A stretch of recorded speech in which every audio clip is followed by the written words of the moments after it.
The borders of space and time have opened once again, and transmitting from the mountains of West Virginia, it's time once again for Let's Find Out with Diego. The universe is waiting for you. All systems go. On this episode of Let's Find Out, we're diving into a world where journalism and psychology intersect with the unexplained. Our guest is an author, former rock journalist, and paranormal researcher. He has a unique perspective on the strange and the sublime. Get ready to explore the myths, the music, and the miracles. All this plus more. Please welcome back a good friend of our show, author and researcher, Maxim Furek. Maxim, my friend, welcome back to Let's Find Out, brother. Thank you, Diego. Bill, you couldn't have done a better introduction than that. Thank you. And I just want your listeners to know that I didn't pay him to say that. So, yeah, thank you. It's good to be back. And I think the last time we talked, Diego, was Friday, March 21st of this year. So, yeah. And I remember we were talking about, I believe it was co-region hoodoo. We did. And we also, actually, just at that time, I believe, Lost Tribes of Bigfoot just hit the shelves. Yeah, okay, yeah. And we have, of course, had an excellent conversation about Bigfoot and we had a lot of other strange stories. We talked about like the worst song in the world, which times it's not because of the quality of the song, it's because of the subject matter of that song for that time. So how has Lost Tribes of Bigfoot been received so far? And I'm not only talking about from the reader, but from other researchers as well. Well, first of all, you have to realize that in the totality of Sasquatchery, there's been hundreds of books written about Bigfoot, and we're getting a bit tapped out. I mean, it's just very difficult to have a book that takes a fresh perspective on what Sasquatch is. What I try to do in Lost Tribes of Bigfoot was I try to take a look at all of the different theories about what this creature could be. So metaphorically, these are the lost tribes, whether it's Neanderthal, Gigantopithecus, Australopithecus, the alleged missing link, whatever, the Hobbit. I mean, there's been a whole lot of things out there, cryptids that researchers like Jeff Meldrum believe might be, connected to Bigfoot. So we don't know. And my premise, Diego, is this. If it's not flesh and blood, what is it? So I just take a look at some of the theories as a scientist should do and look at them. And we're talking about things like mass hallucinations. We're talking about Jungian DNA, that what we're seeing is part of that DNA residue from our caveman ancestors, or even the interdimensional theory, which makes a lot more sense, probably to me makes the most sense of all, because I think from everything I've been saying, Bigfoot seems to have psychic abilities. It shape shifts, it transmutes into one thing to another. It evidently, people that communicate with it claim that Bigfoot has telepathic abilities. We talk about Bigfoot having bilocation or rapid transfer, that they're in front of you, then they're behind you. So I don't know, but all I know is, my theory is that it's interdimensional, and also that there's a whole lot of people seeing the same thing. And this was even before computers and microfiche and, AI and everything else. So, this shaggy creature has been around a long time, even though the white man didn't hear about it until 1958, when the Humboldt Times in Northern California printed an article about the California abominable snowman, and they called it Bigfoot. And that was the first time that word, that we heard about that. And it went on the wire service, went around the world, and the Humboldt Times got thousands of letters of people that said, yes, I believe in the California abominable snowman, or yes, I have seen this creature. So that was 1958, but it was new to us. Again, I say the white man, because the coastal peoples in British Columbia knew about Sasquatch for thousands of years. It was nothing new to them. They knew about that, and through oral tradition and songs and totem poles and everything else. So it's been around, and to see a Bigfoot was something of the sacred. it meant something was spiritual. So anyway, that's the backstory. But I just try to go and talk about Bigfoot in a refreshing way, in a scientific way, in a way that could add something to the discussion. So that was the purpose of my book. Not the same gone over a million times narrative, but so that's what I did. And even with the Patterson-Gimlin film, which is sort of the holy grail, I approach that from another perspective, and just and really believe that the Patterson-Gimlin film is valid, that was a Bigfoot. Yeah, absolutely true. And I've seen that.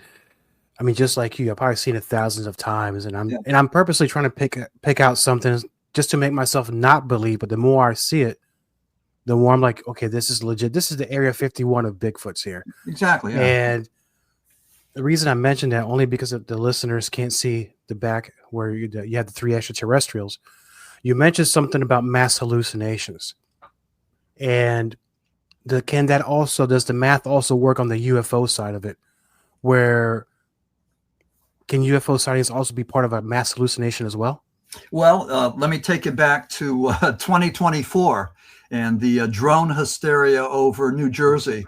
Mm-hmm. Every one of us was looking up into the sky. It was like a Rorschach test, and we were seeing something. And, it was kind of crazy because everybody was getting a little bit concerned. I mean, not panicky, not suicidal, none of that, but we were concerned because we weren't getting any answers. And nobody knew anything, and the government officials could not articulate what we were looking at. We had the one guy saying that terrorists stole a nuclear device from Ukraine and brought it to New Jersey, and it was government military drones looking for that heat signature. We had that. We had a Republican female representative from, I think, South Carolina, who was on the UFO committee, who claimed that these could be extraterrestrial. She said that. And you had all kinds of things. I mean, we didn't know what they were. They could have been Iranian or Chinese. We didn't know. And that was 2024. Remember, back in 2023, we had the Chinese weather balloons or whatever they were. They're as big as a bus. And what was the end of that? I mean, what was the conclusion? What was the final verdict? I don't remember because I don't think there was one. That we shot a couple down, one in Canada, one in the Atlantic. But there was never any final word on that. There was never any apology from China. There was none of that. There was no closure, and for human beings to not have that conclusion, what happens is, we need that. We need that finality. We need balance. We need homeostasis. And when we don't get it, we make things up. And so you start getting conspiracy theories left and right. Again, we need to know the facts and everything.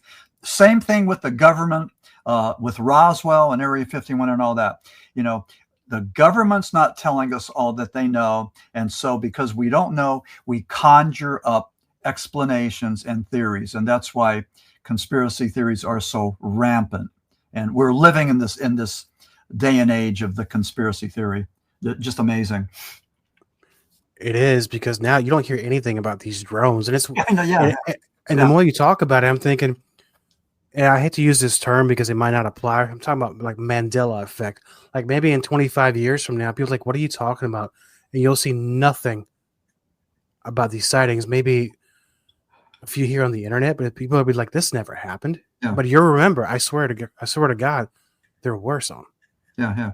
And if enough of us are looking there and expecting that, it's I'm trying to think, what's the term that we use with Bigfoot? Pareidolia, I think it's parabolia, I believe, that you see things, you see shapes and things, and the mind distorts them to answer your question, to see flying saucers, UAPs or cryptids. So it's our mind playing tricks on us. It's our mind misinterpreting stimuli. So again, not in every single situation, because I would say this.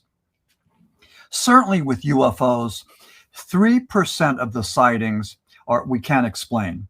we don't know if they're ours, theirs, or some from someplace else. And I think the same thing with cryptids. I would throw that 3% at you and say that everything else it could be explained scientifically, whatever, but there's that 3%. And again, that speaks to the paranormal. That speaks to the anomalous, nebulous paranormal that we're trying to figure out what it is. It's so difficult.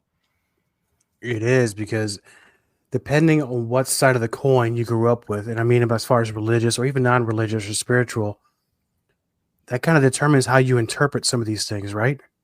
I think it does, and a lot of us are afraid of the word God, but I don't think we should.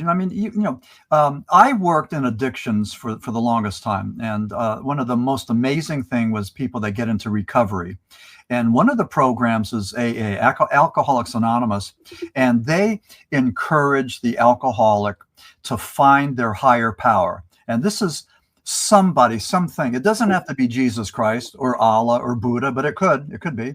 But find a higher power that's bigger than you, that you can believe in and put your faith in and everything. So, for the alcoholic that is only looking for the next drink, and is pretty egocentric, I don't care about you. I'm just going to use you, work you to get my next drink. So by having a higher power, it gets you out of that egocentric little state of mind, that frame, and gets you with the rest of the world. That's more of a brotherhood of spirituality. So, I think all of us believe in God or a higher power one way or another, even if we're agnostic or atheist. We still bounce off that. So, I think people that don't like God are angry. And again, when somebody dies, we go through different stages, but anger is one of them before we get to acceptance. And I think some people are still angry at God that their little baby brother died, or that dad got killed, or whatever bad thing happened in your life. They're, I think, still blaming God rather than maybe understanding and then accepting. And acceptance is a hard thing for us to do, So to accept that bad things happen to good people, that's a hard thing to do for all of us. We're a human being. We all, pretty much, tick the same way, so. Yes, that's unfortunately part of the human condition. We all have to suffer somehow on Earth. Yeah. And I guess some people subscribe to this kind of train of thought that sometimes suffering will introduce you to your higher self, depending on how you come out of it. There might be something to that. Yeah. I believe that that we are flawed, we're broken, but we can be fixed.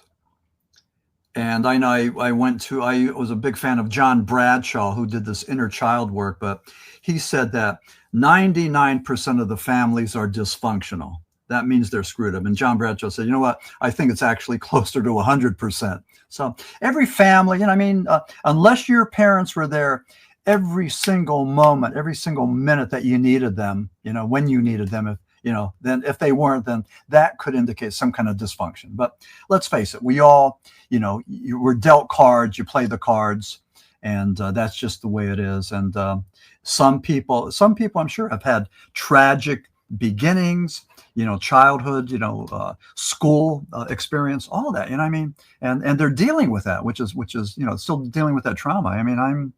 I was one of the lucky fools that just, got out pretty much unscathed and had a, good beginning and, and middle part of my life. And, things was good. So, I think, I've had a good life, and I thank God for that.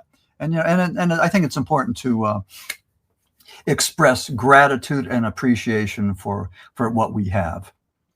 Absolutely true. And sometimes we get caught up in our own woes and just forget to look up sometimes, and it's okay to let something else take control for a little while. Yeah, sure. Yeah. And it might not, I don't know how that translates to the listeners, but I think it's been working for me for the last few years.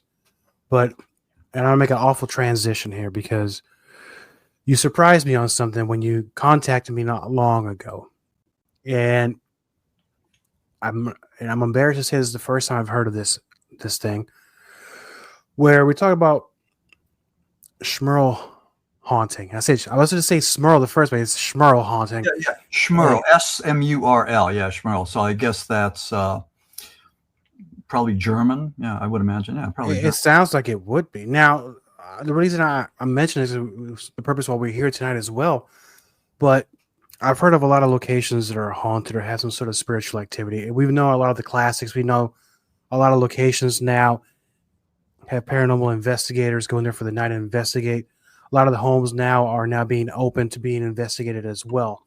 One of the more famous ones when I was growing up, not only because of the name itself, because of the movies and the books that were written and the tragedy that happened in this house with, I think, the family called the DeFeos, correct? Oh, yeah, Amityville. Yeah, absolutely. With Amityville. Now, are these similar circumstances, these locations? Or are we talking about, is it the same tragedy? What's going on with the Smurl haunting? Yeah, well, you're right. In my book, the Smurl haunting, when Ed and Lorraine came to town, I don't know if we've introduced that book or not, but that's my latest book that's coming out shortly, published by Anxiety Press. But I talk about Amityville and Butch DeFeo, 23 years old, who took a rifle, killed his father, his mother, his two sisters, and two brothers. You know, they said they wrote about 8 shots and 6 autopsies, but 23 years old. And then George and Kathy Lutz moved into the house for, I think it was 28 days, and left because they said it was possessed. So that was the Amityville horror. The Smurl haunting in West Pittston, Pennsylvania in the 80s was a similar thing. And there seemed to be demonic activity, poltergeist activity. For example, grunting sounds, smells, horrible smells, profanities etched into the mirrors, the collie levitating and being thrown against the wall, the Jack Smurl, the husband, being raped by a female demon, a succubus. His wife being attacked by a demon. So what happened was they were Roman Catholics, and the church was very much concerned about fixing this and getting it right. So priests would go over there and spend the night looking for activity. They would bless the house. They brought in the local exorcist. Now, if you're not Catholic, your listeners should know that every Catholic diocese has a priest who's skilled in exorcism, and that's the medieval rite of chasing out these demons. And the first exorcist was Jesus Christ of Nazareth. Yeah. The first miracle he did was an exorcism, and he taught that to his disciples, his 12 disciples. And the way they could chase out the demons using exorcism was if they were in the glory of Christ, and if they would use Christ's name to cast out the demon. So those are sort of the rules. But I talked about Amityville. I talked about the Smurl haunting. I talked about the Hinsdale house, which was a really, really bad one. And I talk about the Wells house that was in northeastern Pennsylvania. In all of these cases, Ed and Lorraine Warren were there, were somehow connected to these hauntings. And Ed was an exorcist, but there were better ones, and they had to bring in this guy named Father Alphonse Trebolt, and he was one that finally was able to go and cleanse the Smurl house. So that was how that ended. But that was a pretty horrific story with those people, and it's coming out as a Conjuring movie. Interesting, because I thought we've had enough of these Conjuring movies. I'm not against them, but I think the story's been told, and I can understand, just like Amityville, they made a couple of good ones, and I think there was just sequel after sequel after sequel, getting away from the original formula, if you will. So let's get back to... go ahead.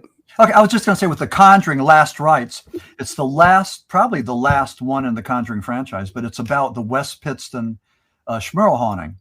So I'm excited. It comes out September the 5th, but my book will be out before then. So again, the Smurl haunting, my book is coming out basically around the same time. So I think it's going to be really a case of good timing, hopefully, you know.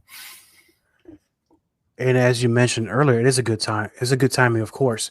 You mentioned earlier that Ed and Lorraine Warren were also involved. Would they investigate the Smurl haunting?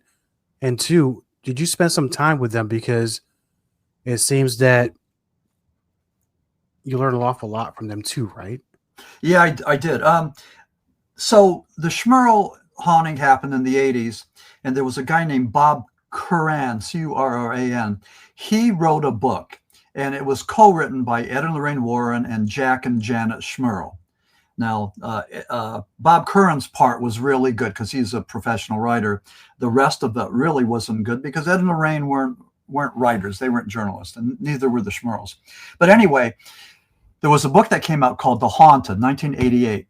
So Ed and Lorraine Warren went on a 15-city tour, and they were going to be in Jim Thorpe, a nice little touristy place in northeastern Pennsylvania, relatively close to where I live.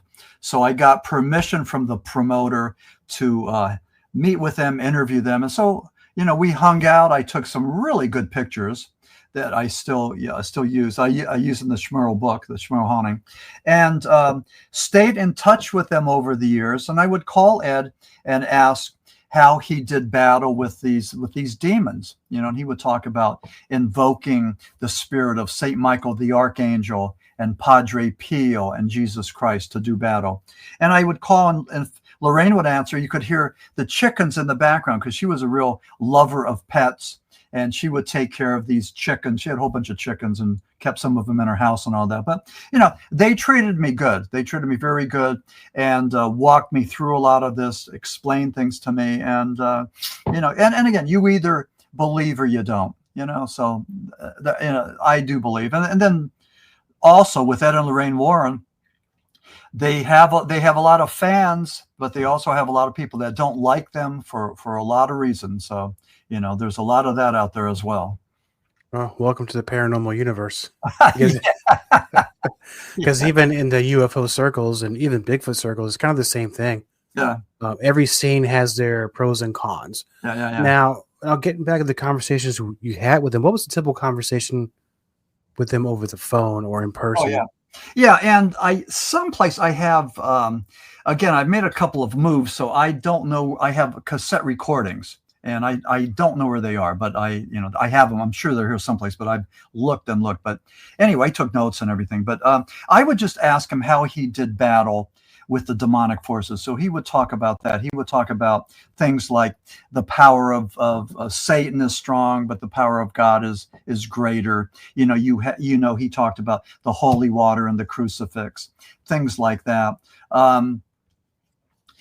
They were very successful. And I think a lot of people resented and Lorraine Warren because of their success. For example, they would charge $5,000 to do a presentation at a college, and they did over 700 presentations. So they did that. They were on all the talk shows of the day, and I don't know what the pay is for that. It could be a couple of $1,000s, or at least it's, you know, a hotel room and travel expenses and all this. I mean, so you get some gratuities, if not the money, but you get the exposure. So they had exposure, but they were the ones that pretty much introduced the world of demonology, you know, to the public, when it was pretty much just the domain of maybe the Catholic Church and some esoteric people. You know, they were the only ones talking about it. But then, you know, with The Exorcist and The Omen and Rosemary's Baby, all of a sudden we're intrigued with the demonic. And those movies I mean, we couldn't get enough of them. We wanted to understand the demonic. And even, I'll say this too, Ozzy Osbourne and Black Sabbath helped to go and take that term of Satanism and, you know, the demonic, and popularize it. and look through it through what I call the apocalyptic awe, that they were able to go and look through something that was filled with fear and look at it through, not through fear, but through fascination. So that's the aspect of apocalyptic awe. But Ozzy Osbourne did that. And I'll tell you what, I mean, say what you will about him, whether you liked him or didn't, or liked his music or didn't, but his last benefit concert made more money than did Farm Aid and Fire Aid. I mean, he had a ton of fans out there, still does to this day. He added much to the musical tapestry, but I mean, presenting the demonic to the public in probably in the same way that Sybil Leek did with witchcraft back, I guess, in the 50s, late 50s. So, these people were more than just entertainers. They were ambassadors. They were sort of pioneers, and they spread the word. So, and it's interesting you bring that up because you were a rock journalist for a long time, so you were able to see all the different phases of rock and roll and hard rock and metal. And I think it was right around the 70s and 80s where a lot of this, I guess, the satanic imagery and the evil stuff started really getting more popularity, more mainstream with different kind of bands. I won't name them; everybody knows who they are. Yeah. But I think there is something to that, because now I'll ask you, because you spent many years on the road interviewing the band members and fans as well. Were a lot of these bands really into this, or were some of them just an act? It's hard to tell you. Like, even when you talk about somebody like Aleister Crowley, the Beast, 666. I mean, what exactly was he? From everything I read about him, it wasn't that he was evil. I just think he was a hedonist. He wanted to get every single kick he could get, whether it was drugs, sex, whatever, whether it was gay, straight, or whatever. I mean, that's my take. And I think they had over in England, they had a society of, I'm trying to think what that is. They would do the cocaine and the opium, they would do their drug of choice. Some of these prostitutes would dress up as nuns, and it was a real orgy. It was but it was a certain society, and they were pretty much hedonist. I mean, they were just, and that's what Aleister Crowley said, something about if getting the most out of life, the most joy, the most kicks out of life could be the principle, the rule of the land, whatever. And I'm paraphrasing him big time, but anyway, he was just saying that, so let it be. So, but I just think that I don't know if they did incantations and tried to raise up the devil to give them, gifts and, whatever.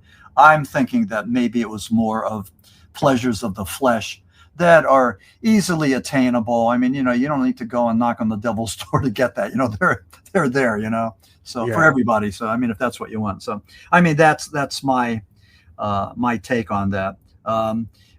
Even you look at somebody like Reverend Jim Jones. A minister, he preached the gospel. Was able to go and con those people. I mean, horrible man. But I mean, I don't think he made a pact with the devil. I mean, he acted like the devil. I mean, the things he did to those people was just like brutal, was horrible. Brought those people over to Guyana and said that there was going to be a nuclear war. So you got to go with me. And they believed him. And when they went there, it was hell. And then eventually, what was it, like close to 900 people ritualistically either took the cyanide Kool-Aid, or they were forced to do it or shot. So, I mean, they had bodyguards that were making them do it. Jim Jones didn't do that. He didn't take the drink. He shot himself. He took the coward's way out. So, but he was a real horrible person. And, you can't, and I mean, and in that sense, I think that he was evil. He was probably if you could put a term on it, he wasn't a sociopath. He was a psychopath. He had no empathy for people, and he enjoyed sexual torture. So he was a psychopath, and that's what he did. He was a bad man. Reverend Dad Jones. Yeah, he just found a bunch of vulnerable people and Yeah. then took advantage of them and then wound up costing them their lives, unfortunately. I even think that at that time, I know we're deviating, and Yeah. my apologies, but I believe there was a senator or a governor from the United States that went down and visit. Well, went to do a little, see what was going on there, because they heard there was problems, and then some of them got killed, and the one woman wrote a book and talked about this. But I mean, they had loudspeakers. I mean, Jim Jones reached the point where no longer was he preaching the word of Jesus Christ, but he claimed that he was Jesus Christ, and he was taking his methamphetamine. He had these cages, these prisons for his people. You know, he would get them on narcotics to keep them in check, all kinds of things. But I mean, the more you learn about this guy, the worse it is. It was really a terrible tragedy, and he promised them paradise. He said the temperature's in the 70s, there's no mosquitoes, it's beautiful. Well, no, it was like 110 degrees and mosquitoes, and it was just the reverse of that. It was a horrible environment, and a lot of those folks turned over their checks and Social Security and everything to his church, the People's Temple. So and again, the only thing, I mean, what does it have to do with the paranormal? It's, I mean, even with the paranormal, be a rational thinker. Mm-hmm. Find both sides. Use common sense. Don't be a lemming and follow the crowd. Don't do that. There's too much of that going around. So even with these podcasts and what we're talking about, get a second opinion, get a third opinion. So that's what I'm saying. But I don't know how I got onto that thing. Oh, we were talking about Aleister Crowley and evil and Ozzy Osbourne, but it's all, you call it what you will. I mean, evil's evil, so, and evil takes many forms. So you just read my mind. Evil does take many forms, because then we have kind of a repeat thing with the Heaven's Gate, and then we also had Koresh. We had David Koresh too. Yeah. I mean, again, the same thing. People are afraid. They're coerced. And so here's a charismatic leader, and they're very charismatic. And they say, follow me, I will protect you. I'll take care of you. And so again, like lemmings, they just follow this guy. They don't think, and they really, for some people, they're taking the easy way out. It's a lot easier to let somebody else, dominate you, for you to be submissive to someone. It's a lot easier to do that than to be your own person. And we see that. And it's sad. It's really sad what, some humans do to other humans. Yes. Well, it's important to learn about the history, what happens, so it doesn't repeat itself. Unfortunately, it may in some other parts of the world. This could happen. But I'm gonna circle back to Ed and Lorraine. Yeah. Because you're doing it for a while. Did you ever have any experiences with, and I asked with Annabelle, did you ever get to see this doll? Yeah. Thanks for asking me that. Yeah. My involvement with the Smurl haunting is threefold. And one, West Pittston is in my backyard. It's like a half an hour drive. So during the 80s, when I heard about this, I would go up there and just hang out and just see what was going on. There was a lot of hysteria. Now again, I didn't knock at their door. I didn't go and harass the Smurls, because I didn't think that that they needed that. So I gave them that respect. I didn't do that. I met Ed and Lorraine in 1988 and stayed friends with them over the years. And then the third thing, Tony Spira, who is Ed and Lorraine's son-in-law and owns all of the stuff at Ed and Lorraine's occult museum in Monroe, Connecticut, or did, decided to take Annabelle on the road. Now, this is in 2025, this year. So they went to New Orleans, went to West Virginia at the penitentiary. You probably know about that. Went to St. New Orleans, where a whole bunch of things happened. And Annabelle was there for 3 days. So 3 days you had the plantation fire. You had the jailbreak, 10 guys that busted out of the prison. And there was something else with Marie, the voodoo queen. Something else happened at her place. But so people were concerned that maybe Annabelle caused this. There was a lot of online chatter, maybe started by Tony Spira. I don't know. But anyway, Annabelle and the Devils on the Run tour was going to be at Gettysburg, Pennsylvania. So I had to go. So I asked my wife if she'd go with me. She did. So we went there and we saw Annabelle. I looked at Annabelle, which was a Raggedy Ann doll. Did not feel any fear, anything. But I did meet Dan Rivera. Now, Dan Rivera was the chief handler for Annabelle. Dan was a former Methodist that converted to Catholicism. And if you're a Catholic and if you know any of these converts, they are so filled with the Spirit. I mean, they are just like amazing. They just sing and dance and talk the talk. It was just great to hear him and talk about, Christianity and Catholicism. Dan Rivera, great guy. I mean, we hung out. Like really connected. This was on Saturday, July the 11th. I was supposed to, the tour was the 11th, 12th, and 13th. I was supposed to call Dan on the 14th, Monday. Dan passed on Sunday, the night before I was supposed to talk to him. I was probably one of the last paranormal researchers to talk to Dan Rivera before he died. So he dies, and then all over the internet, people are saying, there were two camps. And the one camp was saying, and I have this in my book, I have a chapter called The Death of Dan Rivera. And I thought about this and I called some of my trusted friends just to discuss this, should I do this? And, and they felt that I had to do this. So the one camp of people were saying, let's not talk about his death. Let's give his family time to go and grieve. And that's the one side. The other side, including Chris McKennell, I believe his name is, and that is Ed and Lorraine's grandson, was saying that no, they never should have, Tony Spiro never should have taken Annabelle out of Monroe, Connecticut. They should have kept her there in that cage, in that box. And by taking it on the road, it moved those demonic forces around. I spoke with the Psychic Vincent sisters. They're from Butler, Pennsylvania, and they told me that they believe that by moving Annabelle around, it did something. It caused some disruption, and it might have probably did contribute to the death of Dan Rivera. Now, when I was there in Gettysburg, there was this 5-foot box. Annabelle was inside. The Lord's Prayer was tacked to the back. There was glass there taken from a Catholic church. There was holy water and holy oil that was infused into this 5-foot wooden box that Annabelle was in. And then the priest would bless this box, this cage, on a regular basis. Now, there was supposed to be a priest there, Father Bob. But when I was there in Gettysburg, there was no priest there. There was Dan Rivera and a couple of other handlers, and that was it. But you went into this room, and there was all kinds of the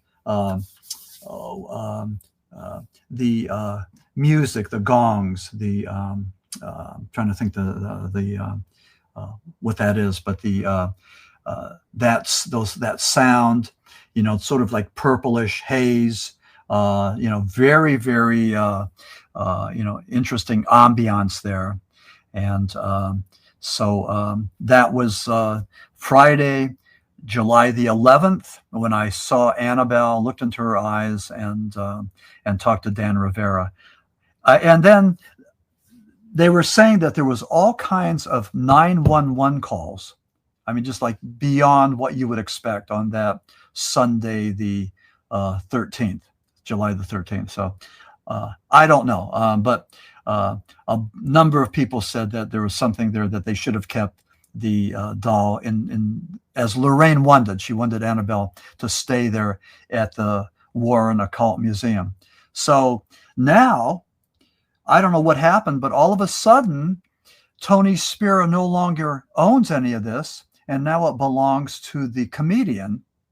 And that just happened like kaboom. Like, where did that come from, I mean, I'm talking to him, all of a sudden that happened in a wink. And all of a sudden I'm getting emails from my publisher and all these other people. Did you hear who just purchased the Warren's Occult Museum? So I don't know what happened with that, but I did contact the Monroe, Connecticut Chamber of Commerce.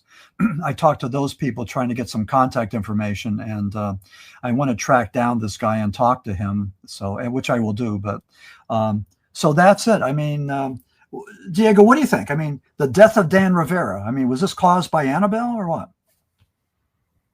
That's a great question.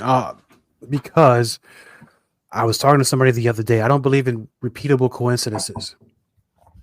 So it's not a coincidence. Certain things happen when this thing went on the road. And I'm talking about Annabelle. Mm-hmm. Reminds me of something, because there's a reason why this doll has not been taken on the road and used as some sort of not to entertain people. I know a lot of people are curious because of the Conjuring movies, and we'll get into that in a second. But it gives me the vibes of, like, down in the Florida Keys, Robert the Doll. Right? Oh yeah, right, exactly. Yeah. Everybody goes from A to Robert B. the Doll. Yeah. It stays there, and there are certain rules you have to follow in order for you to approach the doll. You know, you have to ask permission to take pictures. Yeah, I know. Or to talk to it. And if you kind of break the rules, where you kind of F around and find out, usually bad things happen to people. They send letters for apology. I've heard that. Yeah, it's amazing. It's amazing. Yeah. And I'm kind of thinking maybe that should be taking a similar approach with Annabelle. There could be something to it. I don't know if it's the doll itself or maybe the energy that it brought with everybody being there.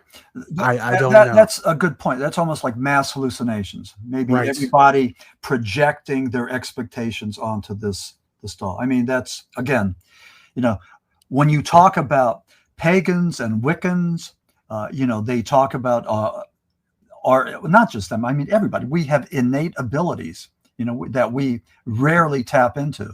And why can't that be one? Why can't we have, like, somehow conjured up something, manifested something, you know, collectively?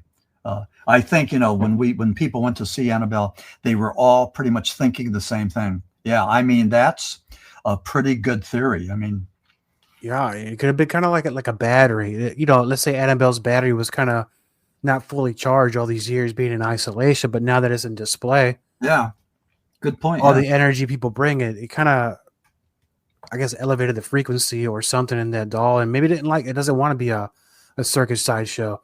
Yeah, I mean, I don't blame it if that's what it is. So, well, and let me just say this too about you know, you were Dan. You didn't want to go and say anything disrespectful about, you know, maybe that was a commercial venture. When I was there for those 3 days, they reported 1,240 people lined up over the 3 days, paying $40 each. So you could get out your abacus and do 40 times 1,240. But, you know, I paid 40 and my wife paid 40, and we did it online. So it was closer to $100. It wasn't $80. It was a lot more. So they made some good money there. And that was Gettysburg, and then West Virginia, and then San Antonio, and then New Orleans. And they made their way up.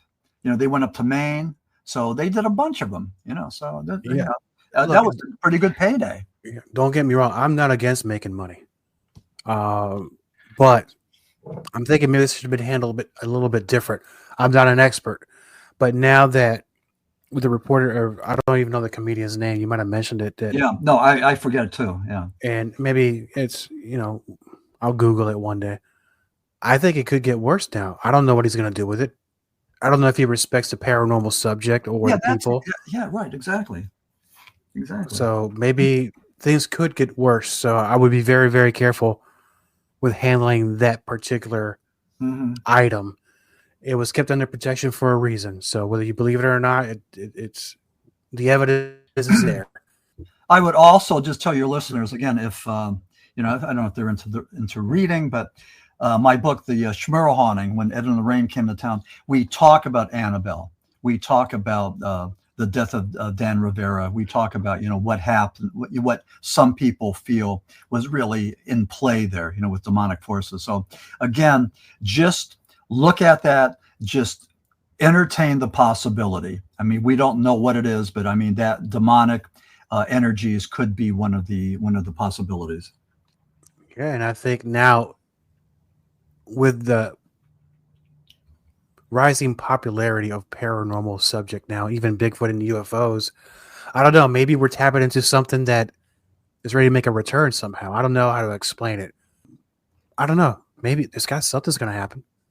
Well, but you were saying before that you're thinking maybe there were too many Conjuring movies, right? That maybe that they just they overdid it, maybe just what? Well, in a way, I think it brought a lot of attention to Ed and Lorraine and also to the Annabelle doll. Yeah. That might have to be something with what happened down the road. But I'm thinking, were you a fan? And I might have asked you, and I'm sorry I forgot. Were you a fan of the movies? How do you? I mean, at least the first movie was very well done. Yeah. How accurate was that? Do you think? Well, that was the one that I think they went to Rhode Island. It was the Perrone farmhouse, I believe, and there were things happening there. But in all the cases, I mean, whether it was there or Enfield in North London, or the Wells house, or the Smurl house, I mean, pretty much the same things were happening. I mean, and when you talk about demonic possession, you're talking about like a process of temptation, infestation, and then possession. I don't think the Smurls were possessed, but I think that they were terrorized. I think there was infestation there with the demons. But I think because of their strong Catholic faith, they were able to fight this off. Conversely, I think because of their strong Catholic faith, they were almost like a target. I believe I've heard that the demons, the devil, would much rather get a person of the cloth, someone who's dedicated their life to Christ, just because that's a more worthy prize, rather than somebody like maybe me, but not, so anyway, I was going to say me and you, but I'm not going to say that, but, but so a man of the cloth is somebody that the devil wants to get. So, but when they did these investigations, there were also books that were written. Ed and Lorraine got the credit for writing them, but they had co-writers that wrote about these things. So, I mean, they had presence. And again, if anything, they introduced these topics to the public in a very successful way. So, I mean, they had a commercial enterprise, and it was a successful one. But so then Tony Spira took over, and as the son-in-law, he married Judy, their daughter, and now evidently he has sold it to this comedian. So again, don't know how that's going to play out, but I don't know. I think there's red flags there. I think there's some danger ahead. That's what I think. Yeah, to be a fly on the wall as to why this deal happened. Who knows? Sometimes it's hard to turn down money. Yeah. But I think with something this dangerous, I don't know. I don't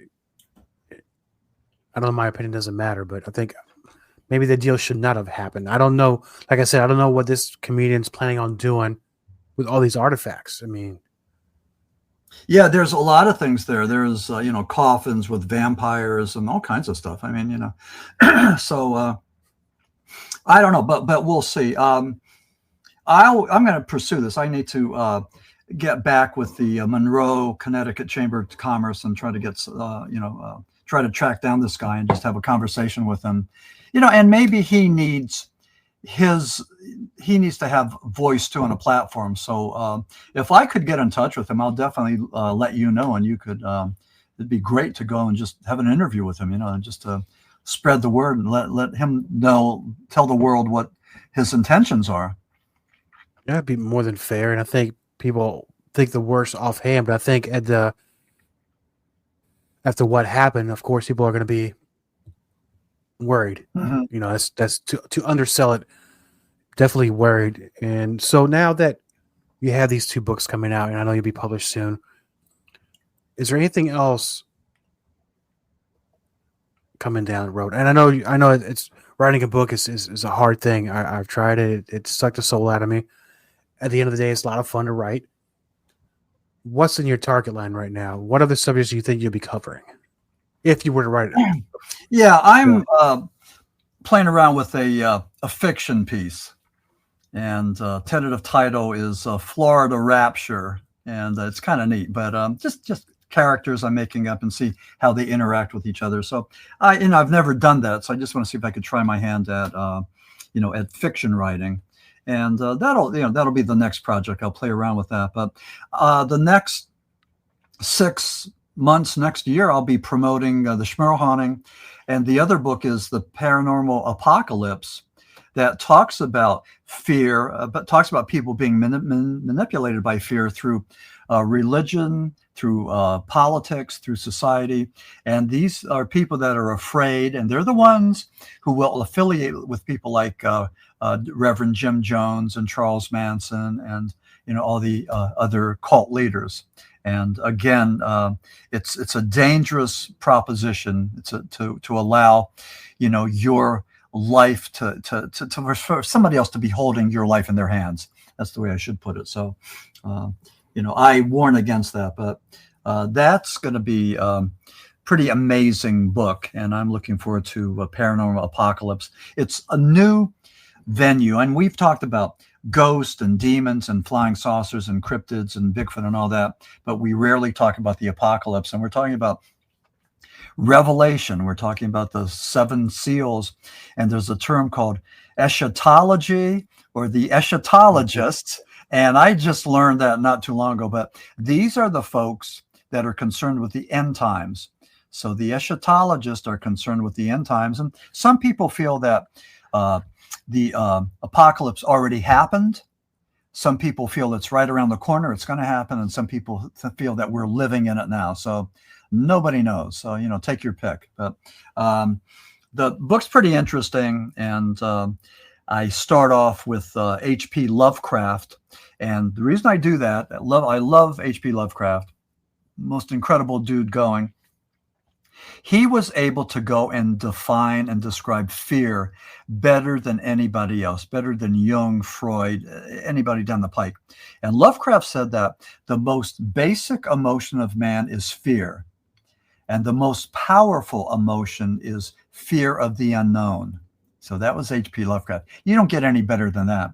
And all of his horror stories, they were so horrific because the human being wasn't able to comprehend what was happening. I mean, the fear was so complex. So that's what Lovecraft said. And all these things like Ancient Aliens, totally ripped off of from Lovecraft. I mean, Lovecraft talked about this first. So, sometimes it's not who does it first, but who gets on TV first. Yeah, exactly. You're right. Yeah. It's and even with somebody like what's his name, who did Chariots of the Gods. Von Daniken? Eric von Daniken, he was an Austrian innkeeper, and he wrote this book that went against every single scientific, archaeological premise, but people loved it. People bought in to not the science, but the pseudoscience. They bought in not to the truth, but to the conspiracy. We wanted to hear about ancient aliens coming down here and giving us the secret. When really the reality is this: the ancients were pretty far progressed. For example, when you look at people in the Middle East that did things with astronomy and mathematics and all that.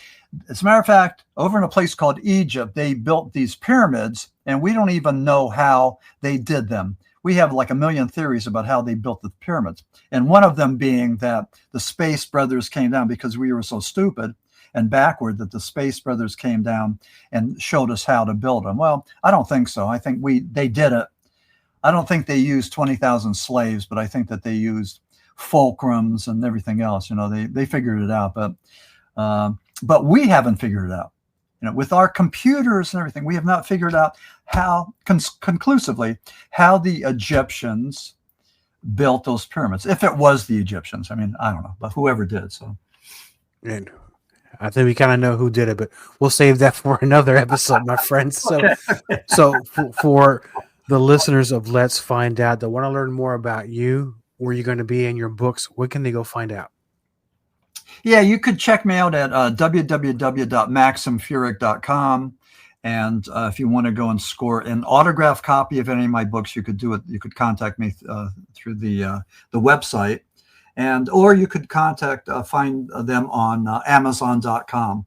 And again, the books that you might want to be looking for, again, The Smurl Haunting, When Ed and Lorraine Came to Town, to be published in the next 3 weeks.